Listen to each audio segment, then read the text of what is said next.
Kitetse la milchama, quand tu sortiras à la guerre et que tu captureras des ennemis et que tu verras une très belle femme, une Eshet Yafetoar, très très belle femme, et que tu veux l'épouser, alors il y a tout un système où cette femme, on peut la kidnapper, il faut que pendant un mois, on va essayer d'expliquer, elle reste isolée, on change ses beaux habits en habit de deuil, elle se laisse pousser les ongles, on lui rase la tête. Une chose extraordinaire, au bout d'un mois, s'il veut toujours se marier avec elle, il peut se marier avec elle, elle devient convertie, et elle devient juive, et ça peut être sa femme. Bon, ça c'est une drôle d'histoire déjà. Et Rachid dit quelque chose d'absolument extraordinaire, surprenant. Et Rachid dit la chose suivante, il dit qu'en vérité tout ça c'est pas très bien. L'odivra Torah est là keneged yetzara. Que la Torah, elle dit, elle a parlé par rapport au mauvais penchant yetzara. Chez Im en akadol baruch hu matira. Si Dieu ne permettait pas ça, les gens le feraient de toute façon. Il se marierait avec elle beissour. Ah ben, Im, ok, mais si on commence donc, mais s'il se marie avec elle, à la fin il va la haïr. Bon, on n'a jamais vu un concept comme ça. Quelque chose qui en soi n'est pas bien. Mais comme de toute façon vous allez le faire, Dieu lui donne son tampon de cache-route. Où est-ce qu'on avait un truc comme ça? On dirait un truc de réformé, ça. On n'a jamais vu que, normalement on ne peut pas le faire, mais comme de toute façon vous allez le faire, on va vous dire que c'est cachère. C'est impossible de penser comme ça. Quel est le pshat dans Rashi? Alors, il faut comprendre des choses comme ça, je crois. On va après les commentateurs. Qu'en vérité, effectivement, il y a une sorte de notion qu'il faut ruser avec le Yetzirah. C'est-à-dire qu'une chose en soi, elle n'est pas bonne. Elle n'est pas bonne. Mais une chose qui n'est pas bonne, qui de toute façon est dans la nature humaine, que ça va peut-être arriver, alors on va falloir faire avec et lui donner, et la transformer en quelque chose de bien. La transformer en quelque chose qui prend sens, qui devient lumineux dans la Torah. On va donner 2 ou 3 exemples. Par exemple, le Gaon de Vilna, il dit une chose extraordinaire. Il dit, vous savez que le Gaon de Vilna, il dit, on peut comprendre toutes sortes de choses dans la vie, mais même les plus grandes révélations, on ne pourra les comprendre qu'à partir des instruments intellectuels, spirituels, poétiques qui sont en nous. On ne pourra jamais comprendre quelque chose qui au départ n'était pas en nous. C'est assez pessimiste d'ailleurs comme vision pour le groupe. Peut-être que d'autres ne sont pas d'accord avec cette façon de voir. Mais en tout cas, le Gaon de Vilna, il dit on ne pourra jamais accéder à un savoir qui n'était pas en nous à l'origine. On ne peut jamais comprendre plus que ce qu'on peut comprendre. Mais il dit, à l'intérieur même de ce déterminisme, il y a une liberté. Prenons un exemple très simple. Par exemple, il y a écrit Mia Chacham Alomed Bikol Adam. Qui est le Chacham? Celui qui apprend de chaque homme. Mais quelqu'un qui est né un peu idiot, il va rester idiot toute sa vie pour le Gaon de Vilna. Il ne va pas changer son coefficient intellectuel. Simplement, à l'intérieur de cette à l'intérieur de cette difficulté, de cet handicap, qu'il n'est pas très intelligent, il n'a pas des facultés intellectuelles très grandes, il a la liberté de transformer ça et d'apprendre de toute personne. Donc, il ne va pas changer la réalité, il n'a pas un esprit très puissant. Mais il peut, à l'intérieur de cette réalité qu'il accepte, être libre de dévoiler une nouvelle forme d'intelligence qui est le Racham, qui est l'homme intelligent, celui qui est capable d'apprendre de tout à chacun, de tous ses prochains. C'est écrit par exemple, qui est le Gibor, celui qui est fort, c'est Miché Kovesh et Zitzro, celui qui est capable de se dominer ses pulsions. Ça ne va pas en faire de lui un Superman. Il est faible, il est freluqué, il n'est pas un Gibor, c'est pas un héros. Mais s'il contrôle ses pulsions, il donne une nouvelle définition du héros, et il va devenir une sorte de Gibor, une sorte de grand homme. C'est pareil avec, par exemple, Miou Hachir, Mishizamar Bechelko, celui qui est Shir, celui qui est riche, celui qui est content de ce qu'il a. Donc ça ne va pas faire de lui qu'il va devenir crédit, il ne va pas devenir milliardaire, ça va devenir Rothschild. Mais même s'il a très peu, mais il est content avec, et ben il va vivre comme un riche. Il n'est pas riche, mais il va vivre comme un riche. Ça veut dire qu'à l'intérieur d'un déterministe, on peut être libre si on renverse le déterminisme en un rapport de liberté. C'est pareil dans les couples, quand les couples vont très mal. Moi je dis très souvent aux gens, vous n'allez pas changer, ils ne vont pas changer. Les gens ne changent pas. C'est exceptionnel que les gens changent. Ce qu'on peut changer, c'est le regard qu'on a sur les choses. Jusqu'à maintenant, t'espérais que ton mari soit comme ça. Il ne sera pas comme ça. Et parce que t'espérais qu'il soit Aleph Bet Gimel, et que tu vois qu'il ne sera jamais Aleph Bet Gimel, ça fait du ressentiment, de la frustration, de la haine, couple implosé ou explosé. Tu dis une seule chose, change ta façon de voir, n'espère pas qu'il devienne Aleph Bet Gimel. Accepte qu'il est Dalet, il est comme il est. Et accepte ça, et dit qu'avec ce qu'il y a, on va vivre. Et on va peut-être bien vivre. Donc on ne peut pas changer le déterministe, mais on peut changer son rapport au déterministe. Et ça donne une nouvelle forme de liberté. Et bien c'est pareil ici. La Torah sait très bien que des gens, quand ils sont dans la guerre, eh ben, il y a une sorte de tension qui mène vers le pillage, qui mène vers le fait que quand on a vaincu des gens, ben, les gens s'accaparent des femmes, etc., etc. Donc, c'est pas qu'on dit maintenant, de toute façon vous allez le faire, donc on va vous dire que c'est caché. Ça va pas être ça le chat. C'est qu'on dit, ok, tu veux faire ça, peut-être c'est pas recommandé, mais si tu veux le faire, fais-le au moins dans un système qui s'inscrit, qui intègre ton désir dans la Torah. Et donc il y a tout un système, un processus pour le faire. C'est-à-dire, donne un sens aux choses. C'est quelque chose de déterminé par du Yetzer-Hara, c'est quelque chose qui n'a pas grande valeur, c'est quelque chose qui est peut-être même négatif. Mais puisque dans la Torah, il dit, mais même ce négatif, tu peux lui donner un sens, mais il faut que ça fasse un sens. Il faut que tu trouves, que tu dégages de ce système préétabli, de ce déterminisme négatif, il faut que tu aies la liberté de lui en donner un sens, de lui donner, de l'intégrer dans la Torah.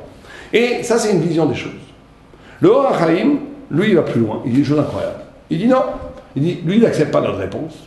Il dit, c'est pas possible que la Torah elle permette une chose qui est interdite. Il dit, Ayesod Adavar et Sodou, le secret des choses, c'est, on a dit que quand Adam Arishon a péché, il y a eu des âmes, des étincelles de l'âme d'Adam Arishon qui sont des âmes très très très précieuses, des âmes magnifiques, qui ont été capturées par le Sitra Achra, ça veut dire par l'autre côté, par les forces du mal, par les ténèbres, des Neshamot Agerim. Et il appelle ça les âmes des vrais Gerim, des vrais convertis. Et il dit qu'il y a donc une mitzvah d'aller récupérer ces âmes. Il y a des âmes, des convertis qui sont magnifiques, qu'il va falloir des théorat, dvuka ben neshamat mea. Et il dit une chose incroyable, il dit qu'il y a des âmes très très pures qui sont collées à d'autres âmes qui sont impures. C'est comme des perles de lumière perdues dans les ténèbres qu'il va falloir récupérer. Et donc, il y a lisez-le, c'est magnifique comme texte, il développe énormément cette chose-là. Simplement, il y a une contradiction. Si c'est comme ça, alors pourquoi est-ce que c'est négatif ? Pourquoi Dibra Torah Kadegatzara? Pourquoi est-ce qu'on essaye? Vous savez que tout le processus nous dit la Gemara, le processus on lui change ses habits. La Gemara nous dit que les païennes avaient une habitude de s'habiller magnifiquement pendant les guerres pour déconcerter, pour décontenancer, pour embêter les soldats. Et donc on leur changeait les habits en habits de deuil. On laissait pousser les ongles. Pendant un mois, elle devait pleurer ses parents. Le Rabbi Akiva, il dit, elle pleurait la Vodazara. On l'enlevait de la Vodazara. On lui rasait la tête. On faisait tout pour dissuader le juif de se marier avec elle. Donc, c'est comme le Or HaChaim, que ce sont des âmes magnifiques qu'il faut récupérer. Au contraire, on devrait tout faire pour qu'il se marie avec elle. Il y a une contradiction ici. Alors, c'est là qu'il faut bien comprendre. Deux choses qu'il faut bien comprendre ici. La première chose, c'est que d'abord, on nous dit justement que le processus de lui raser la tête, de mettre des habits de deuil, de laisser pousser les ongles, de laisser pendant un mois pleurer, c'est pas juste un processus de dissuasif, c'est une transformation du désir, comme on a parlé au début. Au début, tu as juste un désir brutal, cette femme, il y a fait Torah, elle est très belle, on te dit oui, alors justement, on va te détruire toute l'extériorité, on change les habits, les ongles poussent, les cheveux, la magnifique chevelure est rasée, il reste plus rien, qu'est-ce qui reste en réalité? Si tu es capable de voir l'âme pure, si tu es capable de voir cette âme pure, alors tu peux t'allier avec elle. Si t'es plus que... Quand tu as aboli l'extérieur, tu as aboli le mensonge de la beauté, tu peux peut-être te relier à quelque chose de plus intime, de plus profond, de plus pur. Et dans ce cas-là, effectivement, en vérité, le Or HaChaim va nous dire que c'est une épreuve, que tout ce processus dans les dires, la belle captive, c'est pas simplement pour dissuader le juif de se marier avec elle. C'est pour montrer est-ce qu'au bout de ce processus va jaillir l'âme pure. Est-ce que tu vas avoir une beauté intérieure? Une fois que tu as détruit la beauté extérieure, est-ce que tu vas voir la beauté intérieure? Et dans ce cas, s'il y a la beauté intérieure, c'est-à-dire l'âme captive qui réapparaît, dans ce cas-là, au contraire, c'est une mitzvah de se marier avec elle, se convertir, elle devient la femme juive, pas de problème. Mais une deuxième explication, c'est qu'en réalité, vous savez qu'il y a deux sortes de gens. Il y a des gens qui ont un mérite d'être, il y a des gens qui ont un mérite de devenir. Mérite d'être, c'est celui qui est né, fils de rabbi, fils de juif, fils de grande tribu, pas de problème. Il y a un mérite d'être. D'être juif, c'est un mérite en soi. Ah, j'ai rien fait pour. Oui, mais j'ai mes grands-parents, mes arrière-grands-parents, Avraham Avinu, Yitzhak, Jacob, Moshe Rabbeinu, toute la lignée des juifs avant moi m'ont donné de l'être, m'ont donné du mérite d'être. Il y a un mérite d'être qui ne dépend pas du tout de mes bonnes actions. On est avec un capital. On est avec un capital d'être juif. Ça, c'est le mérite d'être. Mais il y a ce qu'ils appellent un mérite de devenir. Quelqu'un qui a un projet, il veut devenir meilleur, il veut grandir, il veut s'anoblir, il veut se sanctifier, il veut devenir le Fils de Dieu. Ça, c'est le mérite d'être. Chacun d'entre nous doit l'avoir, mais le converti, c'est exactement ça. Le converti, c'est quelqu'un qui s'arrache des nations pour entrer dans la lumière d'Israël. Il a un mérite de devenir extraordinaire. Simplement, la différence du mérite d'être ou du mérite de devenir, c'est que le mérite de devenir, il est mélangé. Au début, il y a de la pureté et de l'impureté. Il y a les deux. Parce que quand tu veux devenir, ça veut dire que tu viens d'un endroit qui est négatif. Et donc ça veut dire qu'il va falloir mélanger, s'arracher du négatif pour entrer dans le positif. Donc dans le processus même du devenir d'être, il y a du négatif et du positif, ce que la Kabbalah appelle la Touma et la Gdusha. Les deux en même temps. Et là, on rentre à un point extraordinaire. On nous dit, ça va dépendre de tout. Ça va dépendre de ça. Est-ce que cette connexion que l'âme juive a avec la belle captive qui se convertit, est-ce que cette connexion-là, cette alliance, cette brite, elle est motivée par la beauté d'abord, par l'extériorité, et après on va cachériser, allez hop, on convertit, et pourquoi pas, on rend ça cachère. Ça c'est mauvais. C'est-à-dire qu'en réalité la motivation première c'est quoi? C'est la chitzonout, c'est l'extériorité, et on va rendre ça cachère. Ça c'est pas la façon juive de faire. Ou bien c'est le contraire. Tu vois à l'intérieur de cette beauté, à l'intérieur de cette belle captive, tu vois quelque chose de lumineux, quelque chose qui prend un sens thoraïque, et tu essaies, et en réalité la beauté n'était qu'une révélation de cette intériorité. Alors là, c'est très très bien. C'est les deux en même temps. C'est pour ça qu'on nous dit que il y a les deux, mais il y a cette contradiction. C'est en même temps, Torah, la belle captive, où il y a toute cette notion du Yatzera, du désir négatif, et en même temps, on nous dit que c'est les âmes magnifiques qui ont été perdues, qu'il faut essayer de récupérer les deux en même temps. Alors ça va dépendre de quelle est ma relation à la chose. Si ma relation, la motivation la plus profonde, c'est la beauté extérieure, alors c'est une cachérisation de quelque chose qui est négatif. Si en réalité, c'est une vraie rencontre, la personne est une âme captive, une âme en vérité d'Israël. La Mishnah ne dit jamais un goy qui se convertit. La Mishnah dit toujours Ager Amid Gayer, un converti qui s'est converti. Et le Harizal dit pourquoi est-ce qu'on dit un converti qui s'est converti? Parce qu'il était converti depuis qu'il est né. C'est-à-dire qu'il était une âme juive perdue, une âme de guerre, une âme d'Israël qui était perdue dans un corps, dans un corps non juif. Vous comprenez? Et donc là, ça va dépendre de ma motivation. La suite du texte dans la Torah nous dit Ben Sorer Omoré. On parle du fils terrible, il y avait des conditions pour qu'il soit, qui étaient même condamné à mort, mais c'était des conditions tellement exceptionnelles que d'après la plupart des vues dans la Gemara, ça n'est jamais arrivé en Israël. C'était une période tout à fait limitée, de 13 ans à 13 ans et 3 mois. Il devait voler l'argent de son père, il devait acheter de la viande, boire du vin avec, il devait aussi... les parents devaient être ni infirmes, ni muets, ni aveugles, ils devaient être exactement les mêmes, avoir la même voix, enfin des conditions tellement extraordinaires, c'est plutôt un cas théorique d'après la vue de plusieurs vues dans la Gemara elle-même, qui nous enseigne l'éducation. C'est extraordinaire que s'il y a une voix discordante entre le père et la mère, il n'y a plus déjà de din ben sorer omoré. Le din ben sorer omoré, c'est un din extraordinaire dans la Torah, ou dans notre paracha, où quand le fils vit d'une certaine façon, qu'il vole, qu'il mange de la viande, qu'il boit qu'avec l'argent qu'il a volé à ses parents, il a acheté de la viande, il a bu du vin, la Torah dit cet homme-là, cet enfant-là, plus tard va devenir un gangster, va tuer les gens, donc il est condamné à mort à 13 ans. Mais ce n'est jamais arrivé, parce que les conditions qui sont exigées pour arriver à la condamnation à mort est pratiquement impossible. Comme je vous ai dit, il faut que les parents aient la même voix, c'est incroyable, qu'ils ont la même hauteur.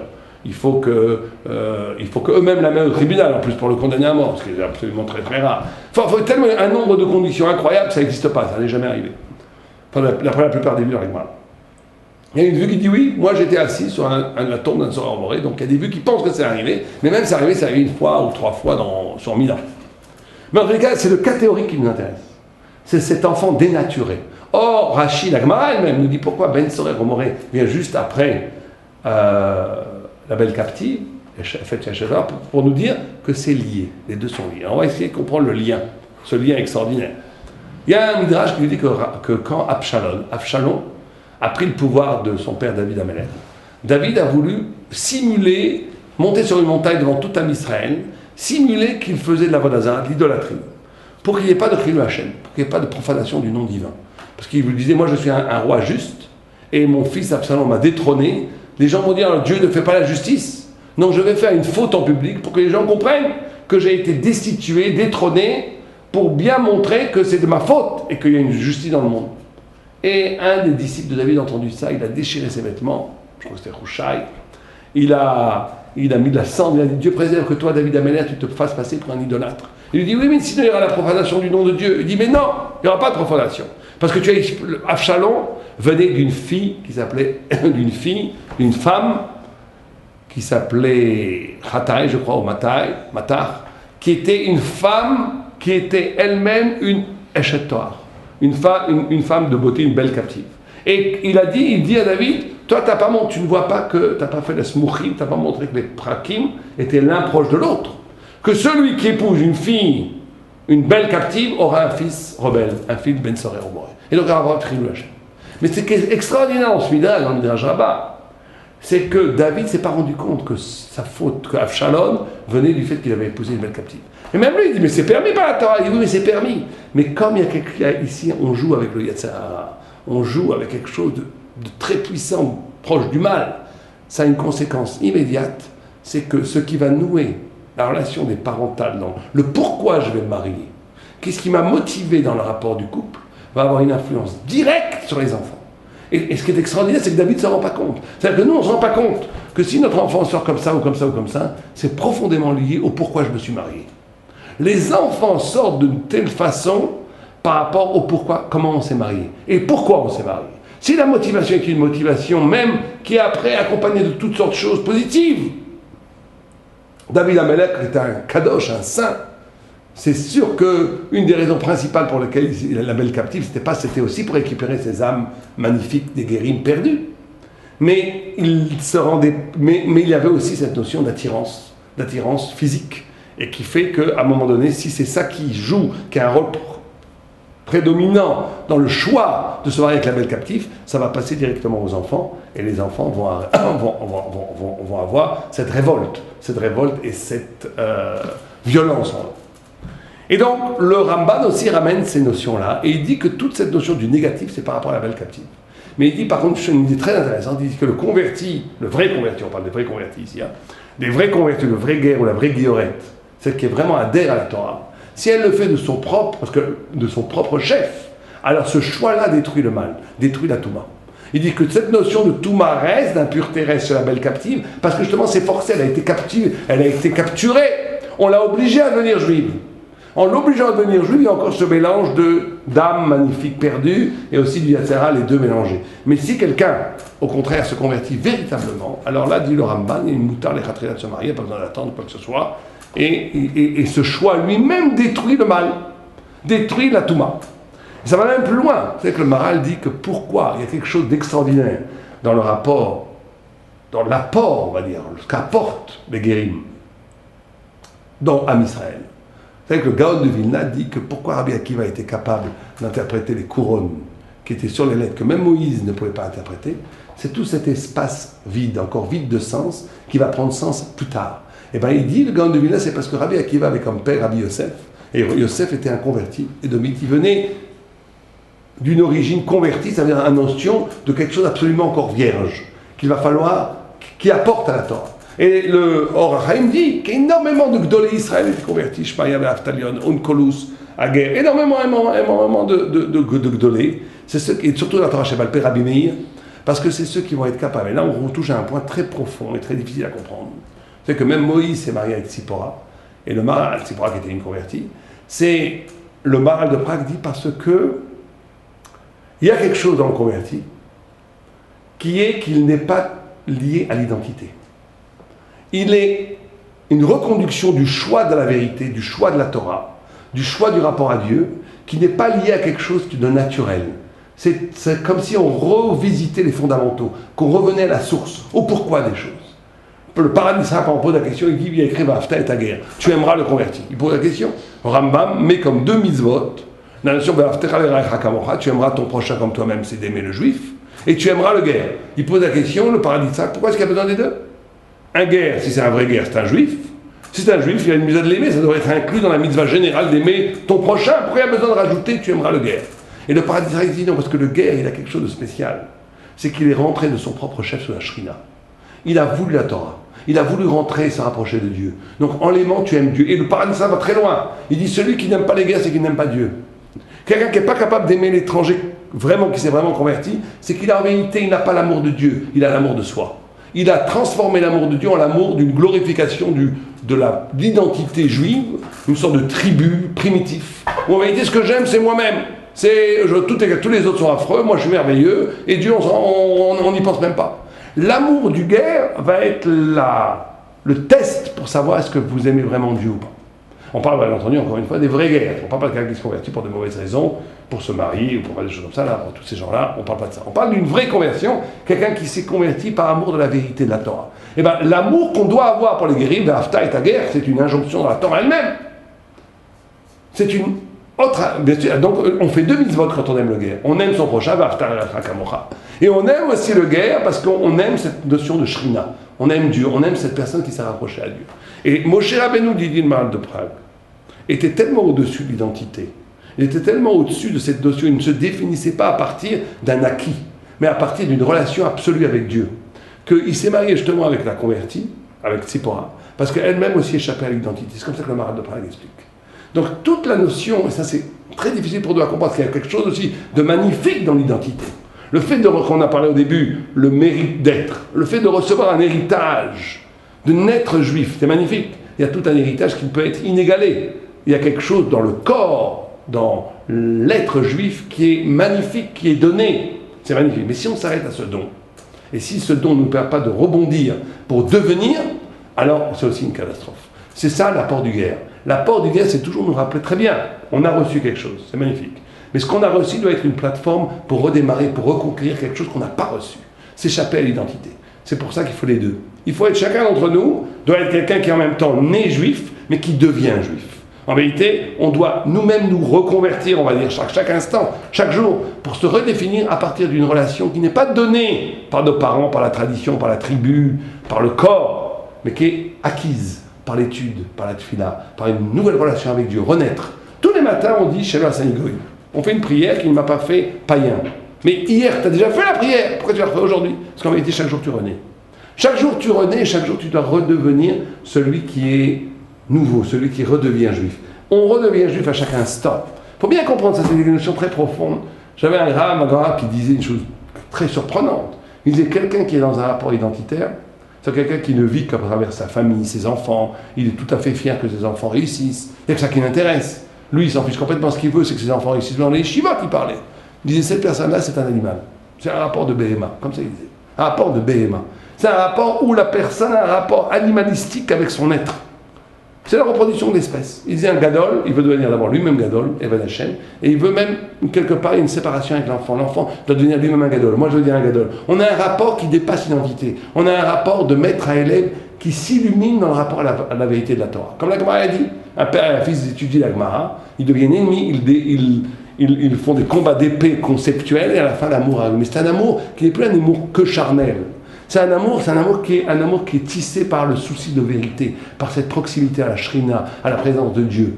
C'est une façon d'être juif où l'identité n'est qu'une plateforme pour devenir encore plus grand, pour devenir encore plus juif. Être juif, c'est un devenir, c'est pas simplement un acquis. Aleva Aleinu, Shabbat Shalom.